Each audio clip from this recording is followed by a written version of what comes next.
li nga xam ne moo gën a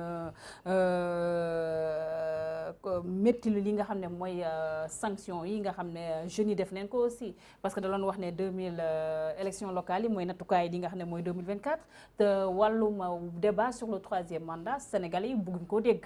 Ndiabité xam yow seet naa ba seet yow yaa dax attiser le feu waaw parce que man non c'est vrai parce que wax boobu na wax noonu waxoon naa ko bind naa ko non wax boobu bind naa ko.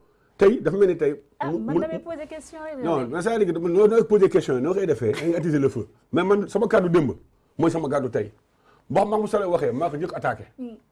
ma ne Mahmoud Saleh amul droit toog Mbour di wax affaire du 3e mandat. amul droit toog di wax affaire du élection yooyu ñu mel ni ñooñu dañuy yàqal président de la république. président man war naa dem Angleterre ab président de la république man. mais daw ma Angleterre. pourquoi mais. am na benn lobby bu ma yàqal parce que tey René ku ma xam dama am fulla am fayda man ñàkkuma fayda de sa poste yi ku ko gis waaw man kenn may xoolal réew bi liggéey ma fi loo xam ne nit daf may yàpp dama nekk xale ma gis sama ay nijaay doon ay avocats des bâtonniers des avocats ñi doon ay directeur banque centrale ñi doon ay des grands de ce pays ma jàkkaarloo kër sëñ Babacar Sy donc koo jàkkaarloo kër sëñ Babacar Sy munoo doon ragal foofu ma gis lu baax Abdou Diouf yaros Abdou Diouf jaar suñu kër ay kilifa jaar fa donc man suñu kër nekk tamit bu njëkk ba képp ku jógee dëkk ba kër ba lay dal donc su ma jógee endroit boobu muy Zawiya Alaaji Malick Sy nga xam ne yoon bu gën a gaaw église cathédrale nekk fa parce que man soo xoolee sama tur rek René Pierre Yéhoume soo ko déggee rek ay di yaakaar catholique ab jullit laa moo tax man dama bokk ci catholique dama bokk ci jullit dama bokk ci lépp je symbolise le Sénégal man sénégalais la à 100% ma nekk africain à 100% nekk un citoyen du monde dafa am ñoo xam ne tey ñooy yàqal le président de la république tey ils sont dans des combinaisons yoo xam ne doxul combinaison mburu ak soow on doit l'évaluer tey dama ne le président de la république war na évaluer sa combinaison mburu ak soow mais xoolal Thierno Alassane Sall. kon xanaa nga bëgg wax ñu pour ñu dàq ki nga xam ne mooy. non man de mënuma dàq nit de parce que président Macky Sall moom moo am un pouvoir discrétionnaire. politiquement non Thiès la amoon waaye léegi il est fini. mais am soxna si xam man lu ma gën a jaaxal de ah. tey soo demee passé Assainies ils ont voté Sané gars yi yow ne kuy Sané. xam nga booy yu jaaxal. c'est-à-dire que booy yi man lu ma booy yi ñuy def yeewi ah voté yeewi mais tey imagine ma dégg ay moto ñu joxe ay moto yi ban boobu moom laa mënu comprendre quoi. Doudou Ka non ay moto wax ma ban Doudou Ka jàmbaar la. Ziguinchor Dakar la. moom dafa dangoor ay moto ay Ziguinchor non Doudou Ka loo ko munti waxal na am na fit jàmbaar la mu ngi liggéey mais dem na am ñu nekk biir Dakar laa la wax de.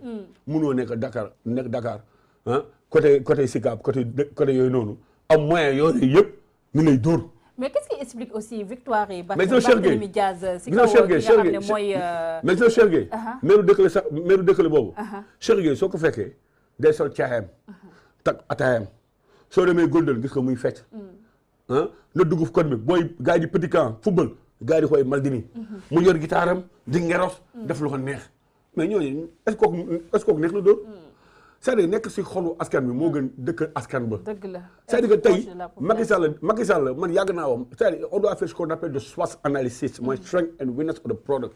un produit on doit l'évaluer xool les forces et les faiblesses mais tey le président de la République daf na démb il a rencontré les responsables du département de Dakar il a été responsable en disant oui il faut que ñu gën a resserrer les rangs mais resserrer les rangs il faut ñu pointer du doigt là où ça fait mal. tant qu'on le fera pas. rien ne se reproduira dara du dox on va aller aux élections législatives gars yi dominer encore c'est-à-dire qu'aujourd'hui man perte Dakar ça m'a fait énormément mal ce jour-là j'ai vu les jeunes en train de jubiler mal ba mu am loolu Aliou Ndoye ba ma gisee Aliou Ndoye il n'était pas à l'aise mais moom gàcce ngalaama on a gagné la ville au niveau du plateau on a gagné la commune au niveau du plateau si les gens ont voté Diouf Sarr c'est grâce à Aliou Ndoye ma Diouf Sarr c'est un ami c'est un frère maa njëkk a taxaw en 2013 ma ne Diouf Sarr vous serez le candidat de l'APR ma wax ko wër ko fu nekk dem télé fu nekk. mais finalement il n'a pas été soutenu par beaucoup de tenants de l'APR. Diouf Sarr a été trahi par les gens de l'APR. tey la moo gën a graaw vendredi ba Diouf Sarr dem Gorée ma la Diouf Sarr ñoo àndal. dama woo Ñambe pour benn problème benn femme bu malade Ñambe ne ma kaw yi ministre ma ñëw mu ne ma ni ànd Gorée. ñu toog waxtaan mais Diouf Sarr waa après ñoo ko xeex.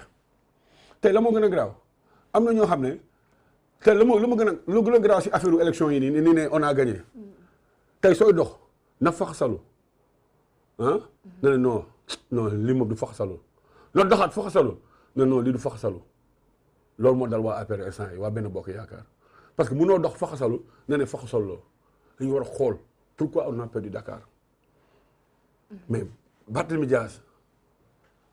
nit ñi dañoo bëgg Barthélémy Dias non c'est-à-dire que Bart il a un mérite. C'est-à-dire que il a fait ses preuves. C'est pas mon style. Attends, je dis une chose. Bart, je l'ai jamais salué.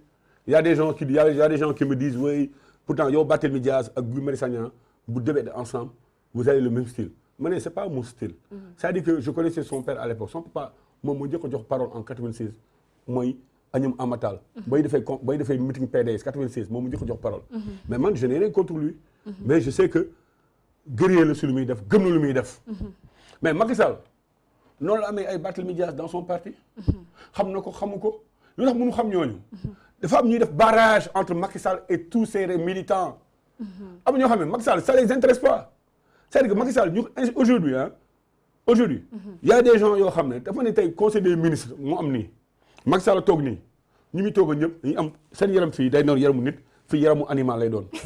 loolu moo dal Macky Sall ñoo la toogal tey conseil des ministres ñoo xam ne su ne pip ñu jël place am dóor ko mu daanu ñun tey ce qu'on veut au président on veut que son bien man tey su ma gisee Macky Sall dama am yëg-yëg bu may def keroog teer bi dama taxaw yuuxu turam mu pointé ma mu ñëw jusque man ñëw nuyu ma kooku mënu soxor kooku am na cofeel si man mais des fois la mooy problème bi le fait que mu yegg si René pour toog a René tey on préfère jël ay du ma ne ay yenn tur artiste yóbbu leen palais di rencontrer le président. C'est vrai. Djibril Ngom maa njëkk a taxaw ne c'est inadmissible ce qu'on a fait au président de la République.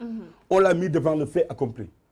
tey président waxuma mu recevoir Djibril Ngom de mais pas au palais de la République le palais est sacré palais fa am benn signification c'est-à-dire que le palais a été dénaturé depuis l'événement de Wade en 2000 mais loolu bokk na tamit sur lu dóor sur yu ñuy gagné cette image qu'on a voulu montrer à ces gens-là tey ñun tey Dakar il est temps que le président mu xool Dakar Plateau mu xoolaat Dakar Plateau évaluer ces gens qui sont là-bas les gens de l'APR qui sont là-bas le président doit les évaluer qu'est-ce qu'ils ont fait pour la commune il doit les évaluer war na xoolaat commune comme man sama liggéey sama apport man je l'ai dit du ma wax tudd ka laa ko wax ma ne que mais lu tax yéen vous avez les renseignements généraux pourquoi vous faites pas des évaluations xool ñun ku nekk lu muy liggéey mais est-ce que président dina am renseignement du am benn renseignement su naree dem René Pierre booy bi toog fële booy bi day wax lu ko neex quelqu'un m'a appelé mu ne ma woy il faut mettre de l'eau dans ton vin parce que vous dites des fois des vérités crues man saa waay man gëw ma ñii de yàlla laa gëm gis nga soo lire la Bible quand on parle du sermon sur la montagne de Jésus-Christ muy wax sur éthique sur la morale man loolu laa gëm seen nit soo nekkee si yoonu ndaw dina jaar fu nekk de mais man dama ne tant que maa ngi dund tey soo ma jàppoon dugg ma si pax ne amay rey pour ma dee de deewu ma de maa ngi si pax bi de du ma tëdd ne dee naa rek dinaa wékku ba espoir ñëw ma xam ne dee naa mais espoir dina ñëw man noonu laay dundee parce que dama gëm ko lu may def nii politique ma def d'abord c'est une passion on le fait parce qu'on aime notre pays on le fait parce que c'est un sacerdoce mais Macky Sall war na xoolaat parti wam il n'a pas de parti un parti au pouvoir devrait être un laboratoire d'analyse d'idées mais c'est un parti boo xam ne c'est une armée mexicaine Yewwi Askan Wi ñëpp jàpp ne li nga xam ne victoire bi nga xam ne am na ko un peu partout c'est grâce à la présence de Ousmane Sonko si bile coalition mais comme finalement Ousmane Sonko il est devenu une réalité politique au Sénégal Pierre. mais mun naa ne Ousmane Sonko c'est même pas une réalité au Sénégal auparavant ñun waa APR ñoo construit Ousmane Sonko. Ah bon? De la même façon nous avons construit un Ahmed Aïdara à Guédiawaye mais imagine ce que Aliou Sall a fait à Guédiawaye c'est extraordinaire. Qu'est-ce qu'il a fait à Guédiawaye? mais Aliou Sall dafa changer l'image de Guédiawaye. Tey beaucoup de gens aimeraient habiter à Guédiawaye dafa defaraat Guédiawaye mu mel ni beneen image. Guédiawaye men. Guédiawaye dafa rafet léegi. dafa defaraat mu rafet léegi dafa am sécurité léegi. donc Aliou Sall a joué sur ça. Aliou Sall a joué sur ça. mais tey on a pris quelqu'un à la place de parce que ñun ñoo créé Ahmed Aïdara ñoo créé Ousmane Sonko. Sonko les gens ne le connaissent pas il était inspecteur des impôts nekk un syndicaliste on l'entendait pas mais tey ñoom ñun ñoo créé des opposants tey waa APR ñoo merloo Thierno Alassane Sall tey waa APR ñoo tax ku keneen bàyyi keneen gedd pourtant Thierno Alassane Sall il a fait une bonne percée à Thiès j'aurais été le président de la République damay waxtaan ak moom si on veut réellement construire ce pays si on veut construire ce pays war ñu xool kii fii la far kii fii la farul tey Ousmane Sonko il peut avoir des idées pour le pays mais tey dafa am loo xam ne lu dangereux ñoom ce qu'ils sont en train de faire ils sont en train de manipuler une partie de la jeunesse sénégalaise. ñoom mooy ñan ñoom ñan. mooy les seen opposants yi ñu tudd sànq. mais comment ça ils sont en train de manipuler. Comment ils manipulent la jeunesse là? C'est aujourd'hui on est en train de te montrer de te disséquer du mensonge à le vrai. Ça dafa am lu ñuy wooyee la sorate du discernement. Il faut distinguer l'apparent du cachet, le vrai du faux. Aujourd'hui, tout ce qui brille ne pas être de l'or. On est en train de donner à cette jeunesse une autre chanson, que ça c'est possible. C'est comme Candide, tout est au mieux dans le mieux des mondes possible. On te vend un rêve. Vous pensez qu'ils sont dans le populisme? C'est le populisme, c'est une bulle qui va se dégonfler. C'est-à-dire que ces résultats-là, c'est bien. Moi, je suis pour la sincérité du scrutin. Moo tax damay nuyu le ministre de l'Intérieur, Antoine Diome, qui a fait un travail excellent avec son équipe. Et jusqu'à présent, déggoo kenn si ñoom mu ne mu ngi saluer le ministre de l'Intérieur. Parce que le fichier électoral qu'on parle là aujourd'hui, c'est ce même fichier-là que le président a battu Wade. Selon loolu marque du jàll fichier boobu moo tax ñoom ni gagné taxawu Dakar gagné fichier boobu moo tax ñoom ni gagné encore. Tey aujourd'hui les gens ne te parlent jamais de fichier tey suñu gagné Dakar ils vont dire qu'on a volé les élections. Les élections législatives ñu jàpp ko ce 31 juillet 2022 ci conseil des ministres bi nga xam ne amaloon nañ ko démb est-ce que yaakaar ngeen ne dina yomb pour la mouvance présidentielle? Mais vous savez rien n'est facile en matière politique. Politique du wasin day ëmb rek.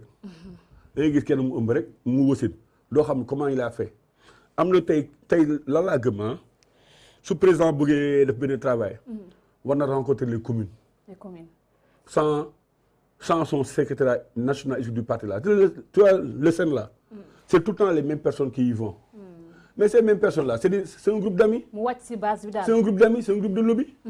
tey kooku day xaritoo kii ne le jeune là il doit pas venir. kii ne jeune bi warul ñëw. Président lu mu war a def mais à chaque fois j'ai l'occasion de rencontrer le président ma ne monsieur le président il faut renforcer les militants dans nos communes respectives. man dama gëm que dans un parti le grade le plus élevé c'est le grade de militant. tey nous sommes tous d'égale dignité. avant là am na ñoo xam ne Macky Sall moo doon fay seen loyer président Macky Sall moo doon fay seen loyer. moo doon jox oto man bokkuma si ñooñu. man j'étais en Europe de financer le parti. Il y a des gens aujourd'hui devant le président dañuy sëgg def ni ñun suñuy taxawee président mu suñu mag la suñu président la suñu parti la dañu ko wax lu ñu xalaat. àndu nawle la àndu gor la. ànd boobu ñu ànd ak président Macky Sall tey su bëggee amaat jeunesse sénégalaise bi. c'est que aujourd'hui on doit reconstruire le président avec sa jeunesse. Quand j'ai vu hier cette image du président de la sortie du palais communier avec la population sénégalaise, il y avait que des jeunes qui sont dans aucun parti politique. ñëw foofu parce que lan la le Sénégal a gagné. Parce que c'est le premier supporter des Sénégalais. Aujourd'hui le président doit être le premier supporter du Sénégal. waxuma football de premier supporter du Sénégal. mu gis am na benn jeune bu opposant bu aay. il le copte il le nomme quelque part ça man Sénégal boobu laay rêvé. mooy Sénégal boo xam ne du Sénégal boo xam ne animosité la.